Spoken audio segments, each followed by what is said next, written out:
afternoon, everybody. This is Jeff Sutherland. I'm an associate broker with eXp Realty, and I'm here with my very good friend, the great James Wilson. Hey, Jeff, how's it going? Oh, I am so excited to be here, James.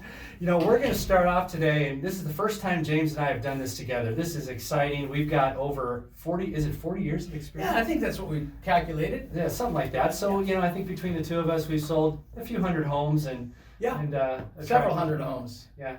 Last count, I think, I don't know, over 300 for me. Yeah, that's fantastic. Yeah. So just a little bit about me before we get started. I've been doing this since 2001. Can you believe that, James? I got my license in 01. Oh, I believe it. So I'm heading into my 20-year mark. I worked for some pretty big companies over the years. Worked for KB Home. That's where I started. I ended up being a regional sales manager for KB Home. Then I went to Keller Williams, spent 4 years there. Great experience. I actually brought 2 market centers from about 300 agents to over 500. So I was in charge of that whole situation: compliance, training, hiring, agent attraction, coaching, etc. And then I took a big leap of faith. I started my own company in Chandler, Arizona, with a co-founder, and we started a company called United Brokers Group. Grew that to about 230. Yeah, I heard of them. Yeah. UBG. Yeah, it was exciting, and I ended up selling my shares in 2015. Took a little bit of a break. Ran a couple companies for 3 years. That's not really a break. Running a title company is not a break. Yeah, I know. I'm giving you the real Reader's Digest version, and then I eventually ended up coming back to my first love, residential real estate. Sure. I sound like Phil Dunphy on Modern Family. My first love, and I started back with EXP in 2018, and it was such a joy to get back in what I think is the best business model in the history of the world. So that's me. James, how about you? Me? Gosh, I don't know. I ran call centers for like 9 years. Before that, I was in the military. So I was running call centers, and I was the call center manager for Realtor.com. And that was my first introduction to real estate, because in the military, I didn't buy real estate. I was living in base housing and doing all that. But I got my real estate license to have better customer service. Yes. And then I found myself tired of call center work after about 9 years, and I decided to go into residential real estate. And I started working at a little boutique brokerage. They owned a property management company and a sales team. Did that for several years. And then I took a break and started selling new homes for Shea Homes. Oh, yeah, Had a great time at Shea Homes. They were so amazing. And then I came back to residential resale, and about 18 months later, the market shifted. I decided to start working fix and flip opportunities, investing in real estate. I had a blast doing that. I made some money. I lost some money, but I got a ton of education. And then I started deciding I wanted to get into residential for my own business. I wanted to run my own brokerage. And I found what I thought was like the best place to go.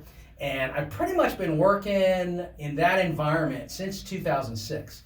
So I'll tell you all about it in the coming weeks on the show, but super excited to be here. Thanks. Wow. So James and I have one thing in common. We love training and coaching agents. Yeah, would you agree, sure. James? Absolutely. So, you know, when we talk about what this episode is going to be about, this is going to be about before you even get a real estate license. You're actually thinking about getting a real estate license, and James and I have seen so many different scenarios play out, right? Maybe you're in the military and you're about ready to retire after your 20 years, you're getting your pension, you're like, you know, what's my next career? Yeah, I got out of the military after 11 and a half years, and I didn't know what I was going to do. So there's a lot of people in that scenario, second career people. Yeah. Right. There's 18-year-olds that hit their 18-year-old mark, and I know in the state of Arizona, you can get a real estate license, and they're like, let's go, let's start a career. We got those people. Right, yeah, because maybe their friends or family have been in the business before, and they've always felt like, oh, I'd love to get into that. For sure. Absolutely. We've got ladies who've been working in the home for years, and they want a career, right? And they want to support the family, and they get excited about that. We've got that. So many different scenarios. Can you think of any others? Well, I know that there's a lot of like investors, right? They want to invest in real estate, and they're kind of using real estate agents, but sometimes feel like they could save some money if they went and got a license. They may not want to make it active, but they want to understand it better. So a lot of investors think about real estate school. Yeah, absolutely. You got the people in corporate America that are just, for sure, they want something different. They're burned out. They want an exit strategy. They're tired of being tied to the W-2 income. They want no ceiling of income, and they're like, hey, real estate's the way to go. Yeah, absolutely. So there's really, I don't think, any kind of cap on the backgrounds. Like I've met people from every kind of background, military, CEOs, accountants, if you think about different personality types, I think almost anybody can decide to go pay some money and go to real estate school. That's right. That's kind of the easy piece. That's it. That's the easy piece, right? Yeah. So today, what we're going to do is we're going to take some chunks of time, right? We're going to talk about, before you get licensed, the things that you should be thinking about, and we kind of have them in 90-day, 60-day, and 30-day blocks. So, let's take that first 90 days plus, right? You're just starting to think about this, real estate might be for me. What are some things, James, that you recommend before they do that? I think if you like to help people, real estate could be for you. I think that it's really important for you to think about how much of a giver you are, because over the years I've learned that I need to approach it from a relationship standpoint instead of a transaction. I know a lot of people, they want to get into real estate for money. Like, That's right. Want to make some cash and get rich by the time I'm 30, and so I'm going to jump into real estate. And quite honestly, really, for many people, being a realtor is like being a waiter. Yeah. I mean, you serve up a great meal, your customers love the property, they own it for a few years, it appreciates, and they get appreciation and equity, but all you get is a little tip, like That's a right. waiter. You brought me a great meal, here's your 15-20% tip, and that's your commission check. Right. And you're not going to retire on one sale, so you got to think it through this a little bit. Is this something career-wise? Well, yeah, and I'm sure you've come across people that say, James, I want to make great money. I'm going to get in it for the money. Now, I haven't heard that a lot, but occasionally I have, and I would say if that is your primary motivator to getting in this business, you may want to really think it through, right? Because there's going to be good times, there's going to be bad times, but I think it needs to be something a little deeper than just making money. I mean, how do you feel about that? I think, again, it depends. So when we say to get into real estate, I'm thinking about being a residential agent. Now, if you say, I just want to make money in real estate, gosh, you could be an investor and make tons of money in real estate. You could be an investor and lose tons of money in real estate. Yeah, that's right. So if you like to watch HGTV and Flip This House, they only show you the ones they make money on. They right. really don't show you a lot of the flops. Mostly the flip, not the flop. That's right. And That's right. if you don't think you can flop, believe me, I can give you some stories of flops left and right. And not just my own, but other people. Like, we get calls every week from people thinking they're going to make a ton of money on this great deal. Yeah. And I just sold one last week, and I'm scratching my head like, how are they going to make any money? Are they crazy? Right, yeah. It's ridiculous. I know, right? Yeah. You got to really think it through, right? It's like I always tell people, if you're seriously going to consider residential real estate, you might want to write down some things about why you want to do it. Like, what's your big why? Have you talked to anybody about it? Have you interviewed anybody that's been doing it for a while? I mean, that would probably be a good idea. Is Oh my talk to goodness, somebody who's for been sure. doing it. For sure. And when you say doing it a while, there's a difference between someone that's got 5, 10, 15 years of actual like documented sales track record versus someone who's held a license for 5 or 10 or 15 years. Because the average realtor sells 2 or 3 homes a year. Yeah. And it's not that hard to sell 2 or 3 homes a year. Yeah. So if you've been doing that for 5 or 10 years and you've sold, 5 times 3 is 15 homes. I mean, if you're not doing that a year, you may not have much experience. Yep. That's But right. when you get to where you've sold, 300 homes, 600 homes, 1,000 homes, one of the guys that I've worked with for the last couple of years, he has sold 1,000 homes a year, every year for the last 6 years. Wow. It's crazy the volume they do. Yeah. And that experience level is totally different than, oh yeah, my uncle or my neighbor, he's had his broker's license for 40 years and he can teach me.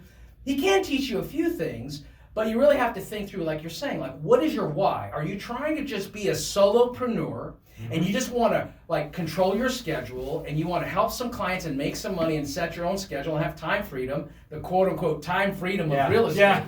Or are you going to be like, light your hair on fire, run around like a madman, and have no time with your family because you're working every Christmas, every weekend, every holiday? Yeah, There's a difference in your why, and I love that you said that. Yeah, I mean, how many percentage of people, we hear these numbers all the time, James, how many do you think really make it in the first 2 years? I've heard, 80%, basically don't make it. Well, the National Association numbers, and I haven't checked this in a few years, it's somewhere between 95 or more percent do not renew their license at the first renewal. Now, every state's different. Some states are a 2-year renewal, some are a 4-year renewal. So over 90% are not renewing their license. Yeah. That tells me they do not know what to do, or they're not being coached, or they just decide it's not a good fit. And what we're saying is, hey, before you go get a real estate license, let's talk about it a little bit.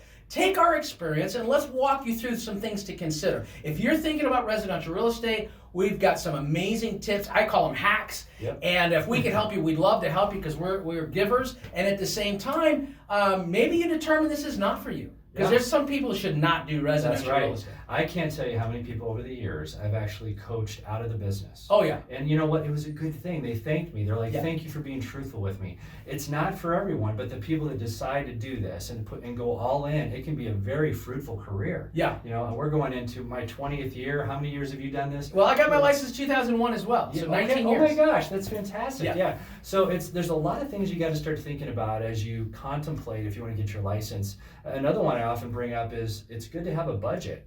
You know, I'm very honest with people and go, hey, you never know. How many times have people asked you, James, how well do you think I can do in this? And like you're the X factor, right? Right. So it's really how much you put into it. But I know some agents that have crushed it, but they didn't make their first check for 4 or 5 months. Oh yeah. Right. When I got started in real estate, like everybody I knew was starving to death, and I was making like $600 a week, $800 a week, $1,000 a week. And I was doing something totally different, but I was also working in real estate. And they were like, how are you doing this? And I was like, well, I'm helping people. What the heck are you doing? And it's amazing to me how we could be in the same exact industry and some people are making money and other people are starving to death. Yeah. And so it is important to allocate a budget. Like, how long can you go before you get your next cash injection from a check? Because if you're used to being an employee, you're used to that, hey, I'm putting in hours. I put in another 40 hours. Where's my check? I put in another 40. And That's right. it takes gas money. You got to keep wear and tear on your car. It costs money to be a real estate agent. You need to have all these startup fees. And so it's critical. Yeah, yeah. Robert H., I don't know how to say his last name, from Shark Tank. Did you see that the other day? Yeah. He was talking to our CEO. It was fantastic. And he said, From Shark Tank, right? Yeah, man, he was so good. I learned so much that day. And he basically said, listen, if you want to be successful as an entrepreneur, 9 to 5 just ain't going to cut it. You're going to have to work hard, you know, but it is doable as long as you keep working. I often tell people they're 2 feet from gold. So many people quit right before they start to turn the corner in real estate. But they're used to a W-2, they're used to a consistent income. Now they're in this very uncomfortable situation, you know, where they're not making money on a regular basis. Well, I think, again, so many people, like, in their mind, they see real estate as some kind of side hustle and not like a business. Like, no, you're starting a business, a real estate company. Even if you're working for a broker, you still are a solopreneur in your own business. So it means you're going to have expenses, you're going to have capital improvements, you're going to have, like, just wear and tear, all types of things. And if you don't do a business plan, That's right. and if you're not in the business, how could you do a business plan? That's you right. wouldn't even have a clue. Yep. So you need to work with somebody who has some experience who can help you with some kind of business planning. Yep. So James and I, what we want to do for agents that are coming into the business, just sit down with us. We'll help you create a budget. We'll actually help you put together a strategy so you're going into this eyes wide open. That's a good thing. Most people that are real estate agents don't even have a business plan. Would you agree, James? Most No of them business plan. don't have the money it takes to even finish getting a license. Yeah. Most of them, they think this. They think there's some Groupon coupon on Facebook that says real estate school, $200 or $400 or whatever, and they think, well, that's all I need. That's right. Go get a light, go to school, and I can be a real tour. Yeah. In fact, I'll throw a good stat at you. 95% of Americans do not write goals. Did you know that? Oh, I knew that. Okay, Yeah. so the 5%. I bet it's higher than that. Now, in the 1980s, there was a Harvard study, and the 5% of the people that do write goals achieve 95% of the results. Yeah. So again, we sit down, we'll do a budget, we'll write goals. Yeah. That's, you know, there's a great man. He was the leader of a big company called Keller Williams Realty. His name is Gary Keller. Okay. He said accountability is 80% of success. Okay. And we hold each other accountable. James holds me accountable. I help him with his business. We help each other. That's essential in this business. Yeah, I've never worked with Keller Williams, but I've met some amazing agents over there. They tell me they love the training. They tell me they love the culture. I think you obviously want to work somewhere where you can be happy and enjoy what you're doing, but you do need to make money. Like when I work with my clients and I show them how I get paid, if they have any reluctance to me making money, I have to really get real with them and say, look, when you go to work, do you expect to get paid? Because I need to do the same thing, That's right. but I do this on a business. And when you're running a business, it's different than an employee. That's right. There's gross income and then there's net right? And your net income, come tax time, this business gets realistic Oh, yes. because you're self-employed and you're paying your own taxes, your own Social Security. I can't tell you how many times over the years, being a broker and an owner of companies, have people come to me in March, Yes. James, and they've said, can you float me a loan? Yeah, I need to pay Yeah. $60,000 in taxes. Yeah, like I have all this cash. Here you go. It Yeah. happens all the time. Yeah. You got a plan. Yeah. So And so if you need help with the plan, we certainly can help you with that. We're going to talk some about that in the podcast. The first segment, is so 90 days before you're getting your license. And we started a little bit talking about that. So let's say you're already in real estate school, you've registered, you're in classes maybe a couple nights a week, or you're going online because of COVID, whatever. yeah, that's But right. what do you start thinking about this 90 days out? Well, here's the thing, right? Now you got to start thinking, do I want to take online classes or do I want to be there physically? Okay, Right? there's difference. That's a first question that's very valid right now, right? Because now in our state, I know that we offer online. And we just started online, which Right. is kind of crazy because you think it's 2020. Yeah, No, yeah. It's 2020. Right. Where have you been? Online classes in California have been available for years. I know, right? Yeah. So, what kind of person are you? Do you learn better in an online environment, or do you do better in an in-person environment? Okay. And You so gotta if really somebody think that doesn't through. know that about themselves, Right. they need to ask that. Now, here's what I was raised, but I was actually raised by my grandmother. And so she would just say, well, go ask your mother. Your mother knows you more than any, but she's probably the person you spent the most time with growing up. So ask, and I would go ask my mother. That's how I ended up going into real estate. Right. My mother goes, I said, Mom, what should I do? And she goes, well, you have a master's degree. Why don't you go be a school teacher? And I'm like, Mom, they pay like $90 a day. I can't live on $90 a day. Right. She's like, okay, well, you need to figure something out. So I ended up in real estate. She goes, well, you have a real estate license.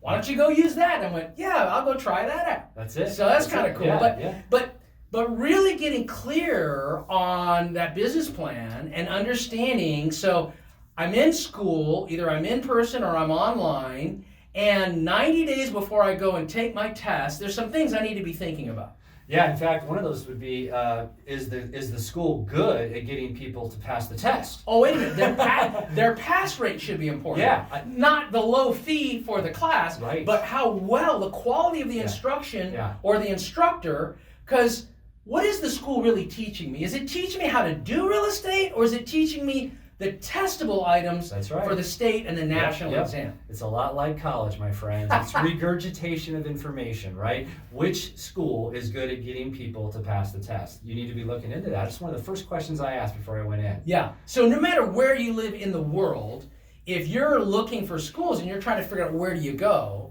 now if you're in Arizona, especially in the Phoenix market, we've got some amazing references for you. But if you're anywhere around the country, these are critical questions to get clear on. Oh, for sure. Absolutely. Yeah, I can't even tell you, well, I should tell, don't tell my wife this. She'll probably not listen, but she took the school test 7 times. She even had to pay a tutor to help her, and she took the actual class. In Arizona, we have a 90-hour class. She took 90 hours 3 times Wow. because the quality of the instruction and such and the way she learns, Yeah. she just didn't understand the material. Right. And it's not negative on her. She's an amazing person, but we all learn differently. That's right. We all do. That's absolutely correct.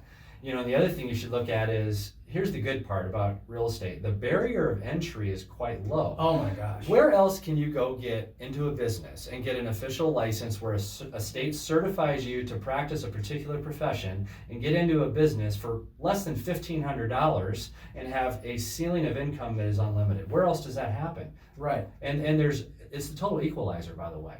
You don't have to have an MBA. You could be somebody that has very little education and you can crush it in real estate. No college required. Yeah.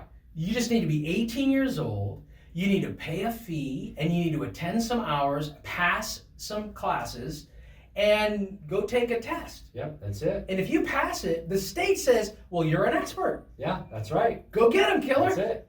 And I'll tell you, this is off the cuff, but I'm telling you, I have an MBA, and in some ways, and this is a whole nother episode in itself, higher education limits your creativity. Oh my goodness. We could have a whole conversation about that, man. Yeah, so absolutely. And that's the thing. For only $1,500, you can be a licensed real estate agent. If you're Yes. going to be a broker in some states, it's a little bit more because of their fees and Yep, whatnot. that's right. But now I was a broker in California. I'm an agent in Arizona. And the only difference was how much trouble I was going to get in if I made a mistake. Because as an agent, it's a little bit less trouble. As a broker, whole lot of trouble. That's right. And real estate school, quite honestly, conditions people like, don't do this, don't do this, don't do this. So it's not really, like you say, higher education. Yeah. They kind of scare people. Yeah. Oh, yeah. Don't make For this sure. mistake. Don't, instead of saying, here's the world of all the things you can do, it's always, don't do this, don't do that. That's it, man. So for $1,500, such a low barrier of entry, I could think, you know, to open a real business, like a brick and mortar business, which is probably crazy in the COVID days. Oh, yeah. No one would do that. Yeah. Who would sign a 3 to 5 year lease on a building? Right. Who would Yeah. go pay $1 million franchise fee for McDonald's? Nope. But an online business, That's you right. know, I've spent over $1,500 thinking about setting up a Shopify store. Right. I spent $4,000 thinking I was going to set up an Amazon store. That's right. That's right. I mean, it's like $1,500 is nothing Yeah. In fact, I even argued we need to have renewal fees that are a lot more money. for real estate. Because then we'd actually weed out the people in the industry that don't take it that seriously, right? Yeah, for sure. So there's definitely quite a few realtors. Would you agree? Well, in our market, in the Phoenix metro area, I haven't checked this in about a year, but the last check I had was there were 87,180 some Yeah. actual licensees. That's right. And there's a difference between a licensee and a realtor. Yep. Realtor was just under 60,000, Yep. but licensees was a big number. That's right. That's right. 87,000. Yeah, there's quite a few. Yeah. So- And we can get into more about that Yep. later on, the difference between a licensee and a realtor. But again, so here you are. You've gone from 90 days out to getting the license, and now as you get to 60 days out, you're like getting closer to going to take your test. That's right. You're in school, That's you're right. studying, whether it's online or in person, Yep. and you're probably like your brain is getting fried because you haven't been in school in a few years. Oh, yeah. Yeah. Like so many people struggle with school, Oh, absolutely. and the terms are different. I think everyone gets nervous about the math. Yep, for sure. And I think the math is some of the easiest math. Yep. Like nobody misses the commission question, Yep. but they always mess up, you know, the taxes, prorating the taxes, and, Yep. and all the other, like the HOA, and they don't think about that stuff. Nope. So you're 30 days out. What's important 30 days out from getting your license? You know, what I think is important is studying the terms, learning what they mean, not always having to understand the why behind it, the rationale behind some of these things, but understanding terms. Most schools will give you sample tests. Okay. So you can do database sample tests. That's good to go in and just keep on doing it time and time. Just and time keep and practicing. Yeah. The end of Memorization. memorization. The chapters at the end of the chapters typically have summary, you know, sample tests. You can take those. Yeah. It's just a matter of repetition. Keep doing your reps. Okay. Because that's pretty much what the test has to be in this. When you take it at the state level, that's what it's going to be. It's going to be a lot of regurgitation of information. Yeah, it's just like most national testing. They have a test pool of questions, and they serve up at the test site when you go to take your test a certain number of questions. That's and right. you have to pass by a certain percentage or you don't pass. And it's a little bit random, and every time you take the test, some of those questions are test questions, like they don't count against you, but they're just testing the language to see if it makes sense. That's right. But if you don't have enough experience in reading just the question, now I have the benefit in the military. I was an instructor. Yep. And in the military, when going from an instructor to becoming a master instructor, they put me through classes of instructional system design. And they Right. teach you how to actually write the course material to measure the test. So the test is written first. Mm-hmm. And then you go write the questions Yeah. that are going to cover all the material we want the students to learn. That's right. Well, in a traditional instructional design, that's how it would be. But in a national framework with thousands of people taking these tests, they've written all these questions, they throw them into a pool, Yep. and then each school comes up with their material, That's right. and they cover the kind of the white lines on the road, like, well, this is the bulk of ethics, and this is the bulk of, you know, how to come up with lot lines, and this is the bulk of, Right. you know, all the things you need to know, but the test doesn't always line up with what you cover in school. That's right. That's right. And so, quite honestly, when you're 60 days out, I think if you don't know the vocabulary, I think you're in trouble. Yeah, I agree. You're totally in trouble. Because if you don't know the vocabulary, when you read the question, you don't even understand what they're asking. Like, I know the material, but I don't know the Yeah. question. Exactly. Exactly. There'll be like A, B, C, D. Each one of those means something different. And you're like, well, let's see. I know what an emblement is, Yeah. and I know what an encroachment is, Yeah. but what is the question asking? Yeah, Which one of exactly. these is the right answer for that? Yeah. And I don't know. And here's the good news, James. Many of those terms you'll never use. You'll them. never use them. You will never use It's them. like how many times do you use trigonometry in your day-to-day life? Never. Well, I say never, but my mother's a math teacher, and she likes to point out okay. everywhere Okay. where math shows up in the world. But Yeah. yeah, So that's what I would start doing is memorizing the vocabulary, taking the sample tests. So you're going along and you've chosen your path. Maybe you've done a 6-week course. Maybe you've done a 9-week course. It all depends on your circumstance in life, right? Maybe you're doing this at a part-time thing at night. Maybe you're like, man, I got to get my license yesterday, right? It kind of Yeah. depends on how quickly you want to. if I just got laid off from a job, I got furloughed, I got to pay my mortgage, and I'm thinking, you know what? The state I'm in right now has a 9-day crash course.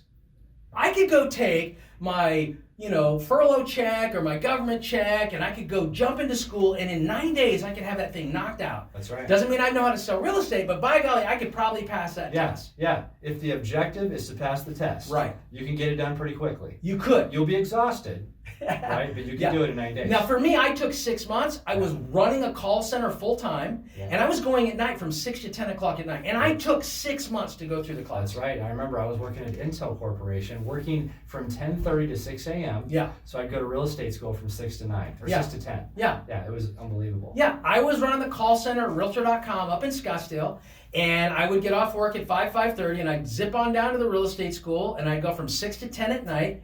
And, I was not in a hurry. I wasn't really going to be a real estate agent. Yeah. I just wanted a better customer service. That's right. So I wanted to understand what our customers were having problems with. The other thing is, so many of the other people in class I don't know what they were thinking. Like somehow they thought the teacher was going to teach them how to do real estate. The teacher's barely teaching you how to take a test. Yeah, right. So, focus on what you're studying, right? Right. And most of the time that teacher is not a practitioner of real Oh my estate. goodness, They're a get me teacher. started. They're an instructor. Yes. So yeah.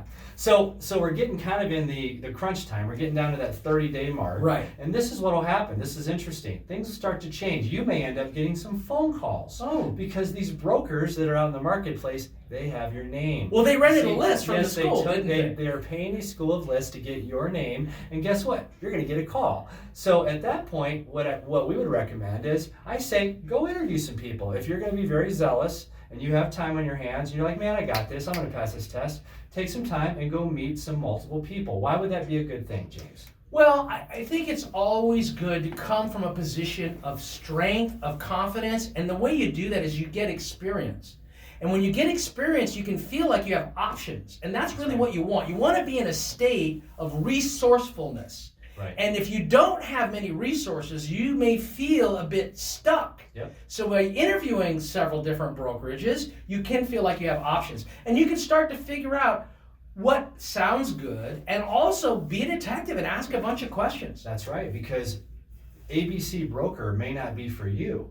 Everybody that has different skill sets or different behavioral profiles may line up with one company better than another. So it really behooves you to go in there and kind of do a deep dive, start asking all the questions. And you may want to ask somebody, what questions should I ask? Because you may not even know what to ask. Not only that, I think one of the best things you could do is see, is there a way to go shadow somebody? That's right. Could I spend 2 hours with one of your top people? Could I go to lunch with somebody? Could I interview some of your top performers on the team and really get what's this job going to look like when I'm actually doing it?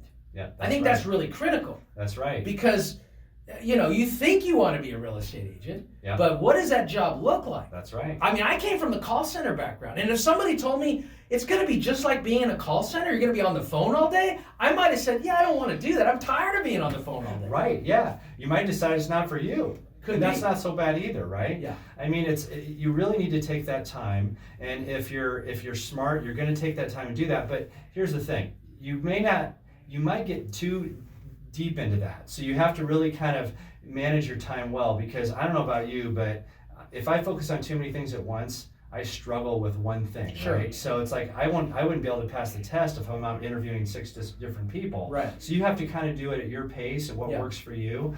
But one thing I will tell you is that the most important things you look for in a company, believe it or not, and we'll talk a lot about this in the future, is not the fees.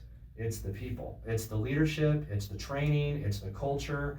Because you could have the greatest deal ever in a company, and if you don't know how to make money and you don't have any mentoring, good luck. So what I hear you saying is, if you're being marketed to, and the pitch is 100% commission, That's right. you got to really think that through for a minute. Because have you ever gotten a call from somebody and they offered you something free and you realize, I can't afford the free stuff you're trying to give me because the free printer you're giving me comes with a $1,000 a month toner package, Yeah. and I can't afford the free printer? That's kind of what you're being sold. That's right. That's right. Anytime you hear the word free, mind you, you're paying for that in some other way. Right. So it's really important. You got to know, you got to feel good about the people you're going to be in business with. It's everything. Yeah, so you're 30 days out, you're getting calls, they want to come and meet you. Now here's what I did. I didn't go interview anybody. At my school, they had a career night. Yes. And they brought in 4 or 5 brokers and speakers, and somebody was from timeshare, and that sounded exciting and sexy. Somebody was from property management, and that sounded dull and boring. That's just me. That's how it sounded to me. Yeah. Somebody was from a nice gold jacket company and all like awesome and 400 years of experience, and they've been around the world forever. And somebody else had this beautiful, pretty balloon, and they were talking about how they sell more real estate than anybody else. And it helped me get some understanding, but I still didn't make a decision because, like you, I was thinking, well, until I pass the test, it doesn't matter. That's right. And I'm like you in the sense that if I see too many shiny objects, I cannot get something done. So I had to just like put on the blinders like a horse. It's almost like training a tiger. Yep. You know, the lion tamer uses a chair because it has 4 legs.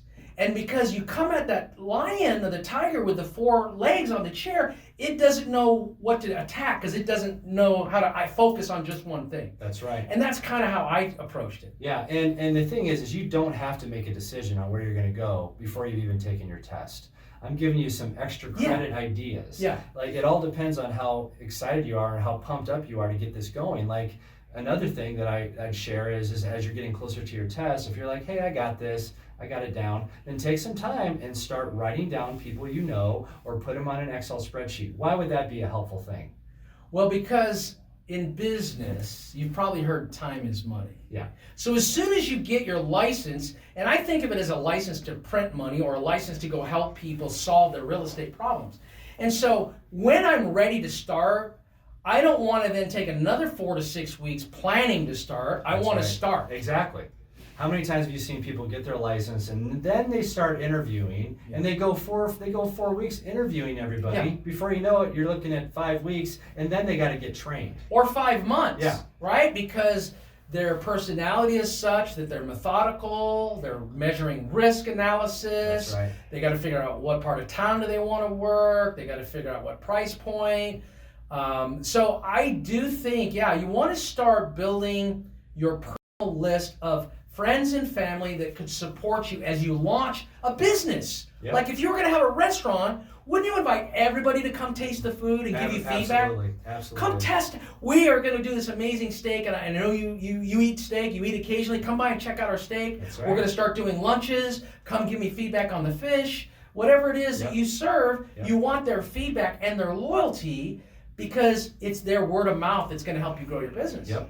And as we go through this, in the future, we're going to share hundreds of systems so people understand how many people actually do follow them. I get this a lot. Well, Jeff, I just don't know that many people. Actually, you do. We just have to unpack that. We have to kind of dive deep a little bit, and they're out there. We just have to think through that a little bit deeper. Oh, for sure. I mean, the average person knows 300 people minimum. Yes. And I bet it's more like $1,000. Like if I said, guys, I'll give you $1,000 if you can come up with 1,000 names and phone numbers on a list of paper to everybody that does it, it would take you a little bit, but you would do it if you were motivated to get the money. That's right. That's right. And so for most people, they just, probably don't, all my friends are unemployed, it's COVID, they're all sitting at home playing video games, they don't want to buy a house. It's not about them. Yep. It's about who they know that they can recommend to you. That's right. Because word of mouth is such a powerful tool. Yep. And we're going to be teaching about marketing and relationship marketing and how critical it is to have people endorsing you to give you social proof. Like, how many people go to Facebook? Like, they don't even watch the news anymore. Yeah, right. They get a recommendation like, hey, I'm looking for a painter. Who knows a good painter? That's right. Same kind of scenario here. And so we want to start that list. So you're 30 days out, you've worked that through. Worked it through. And you've got your list. You're starting to think about real estate. Do you need to plan for a home office? Do you need to think about, well, am I going to work from home? It's COVID. I have to work from home. What if you're in an environment where it snows a lot? Yeah, right. Do you have a car? Yeah. Are you going to show homes on your motorcycle? Are you going to ride your bicycle? Yeah. I mean, you may laugh and go, come on, Yeah. you guys are being ridiculous. Oh, no, I'm not being ridiculous. Yeah, we've heard all the questions over the years. Jeff, do I get a new car? Oh, my My gosh. car's not that nice. I Should I need a go get a luxury Mercedes? car. I need a luxury car. Right. That's a whole nother episode. Do I shave my beard? Yeah. Do I have to wear a tie? Can I wear flip-flops? Yeah. I have a young guy that just joined my organization a week ago. He looks like he's 18 years old because that's about what he is. He's Yeah. concerned. Now his biggest strength could be his biggest weakness. Oh, right? for sure. So we got to talk through that. You know? Yeah, exactly. All right, so you're coming down to the wire, you're finishing up your hours of your school, and every state's got a different requirement. Our state happens to be 90 hours, which is not that big a deal. Nope. Matter of fact, to be a hairdresser in our state, it's 1,500 hours. Is it really? Wow. To be a realtor, it's 90 hours. Wow. Well, they do hold a razor to your neck, so you 1,500 hours. Wow. To be a massage therapist, Tell me. over 1,000 hours, and in some cities it's 2,000 hours to just massage someone's skin. Wow. But to be a real estate agent and to transact one of the biggest financial transaction in anybody's life, 90 hours. Yeah. One thing I will tell you is the bar is actually quite low. When I went into real estate school, James, I remember it like it was yesterday. I looked around, maybe I was being a little bit judgmental, but I looked around and I saw the questions people were asking, and I was like, I'm going to crush it. Oh yeah. Oh yeah. Yeah. If you work hard at this and you treat it as a job, we talked about that earlier, right? Yeah. I start early. I treat this as a real job, just like I had in corporate America. I work a full day and more. Yeah. Right? And that's what it takes to be a success. Yeah, it certainly can. Although I also believe that if you get systems in place, Oh, yes. I think you can do this very, very scaled down, couple of hours, probably 4 to 6 hours a day. If you're only looking to make $40,000 to $60,000 a year, you could well do that. Yes. I think the minimum is $100,000 a year. I think if you're in real estate and you're not making $100,000 a year, you definitely need to listen to some of these shows because there's no reason why. Now, if you're saying, hey, I don't even want to do it if I can't make $500,000 a year, $750,000 a year, great. Keep listening because we're going to go over some amazing systems and processes that you should be able to do that. Not a problem. You don't need to work 100 hours a week. No, you don't. You're absolutely right. In fact, as we do these episodes, the whole idea is we're going to show you from day one through 1 year how you can get to the point, or maybe less than a year, and say, For sure. I'm here. I'm here to stay. And that's the goal we have, James and I. We want you to have that feeling of, I'm a real agent. I'm here to stay. I have a huge career. And my goal for anybody I'm working with is I want to get them to 6 digits, 6 figures a year. That's the goal. Yeah. So- Everybody I'm training, and I'm training about 40 people right now. The expectation is $100,000. And so as I work with my folks, it's an escrow a week. That's what we're working on. Everything has been designed and it's trained to an escrow a week, and it's just really come down to will they do the work. And so I'm looking forward to rolling more of that out here. I know that for a lot of people, they get really nervous about registering for the test. They go through this testing center. It's a third party. Yep. They pay a fee online. They schedule their test date, and they go a little bit early. They don't let you take anything in the room. That's right. Not even your cell phone. No wristwatch. Nothing. They give you 2 pencils. They give you scratch paper. Yep. Kind of reminds me, I was in the military too. Yeah. But remember the first day you were processed? Oh, You yeah. weren't allowed to have anything. Nothing. Except your underwear. That was about it. Yeah, and then they gave you underwear, and then you had to stamp your initials Yeah. and your social security number on them. Absolutely. And, Yeah. yeah. And one thing we did forget is fingerprints. They should always probably do those prior to testing because some states there's a little bit of lag time, right? Well, not only that, almost every state has a screening process. So if you have certain problems with your history as far as like felony convictions or even misdemeanors, if you have DUIs, each one of these criterias may be a reason you may not be able to get a license. If you've had any misdealings with finances, That's right. these are all scrutinized heavily by each state Department of Real Estate. So you want to investigate that before you even start. Like, I know people that have paid the money to go to real estate school and then come to find out they're ineligible to get a license. That's right. I mean, it's a good education. Don't Yeah, get me wrong. For sure. And they can work in some other area of real estate, but they may not be able to become a fiduciary That's right. and work for a buyer or seller. Yeah, that's So right. it's super critical. Again, understand what is the approval process. There's an application. Like after you finish real estate school and you pass the school exam, you fill out an application with the state. That's right. And part of that process is showing a certificate that you finished the school and that you passed the state and the national exam. That's right. And so that questionnaire, that application with your state, it'll ask you all these questions. Have you ever been convicted of a felony? Do you have any driving tickets?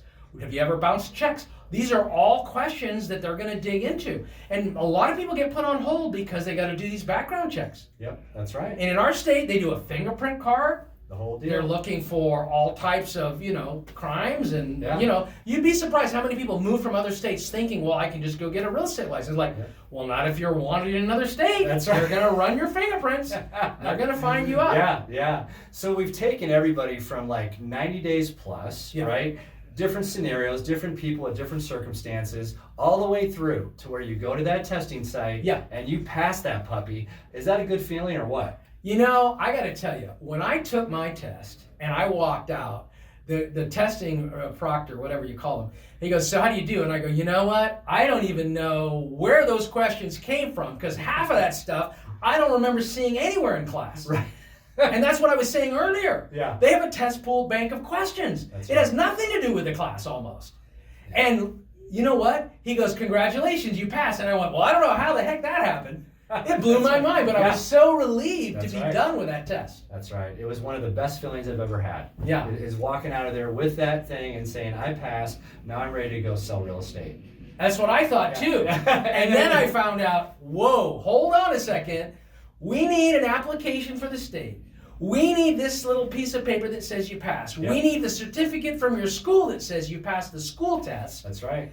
And we need your fingerprint card. Oh, and by the way, bring us a check for more money. Yes. Well, Yes. what do you mean more money? Yep. I paid the school. Yeah, now you get to pay an application fee at the state. That's right. So if you want to know what happens after that process, tune into our next episode. We're going to cover, all right, so you passed your test. Now what the heck am I supposed to do? That's right. We've been here with the great James Wilson. That's James Wilson. I'm Jeff Sutherland. We hope you enjoyed this. We're going to do many, many more. We'd love to hear your feedback. Right, James? Yeah, catch our YouTube channel, catch our podcast. If you're looking, wherever you get your podcast, check that. Find our YouTube channel. We'll put a streamer up. It'll be in the comments section. Absolutely. Yeah, you'll get to know us more and more every episode. Thanks for tuning in. All right, guys, have a good one.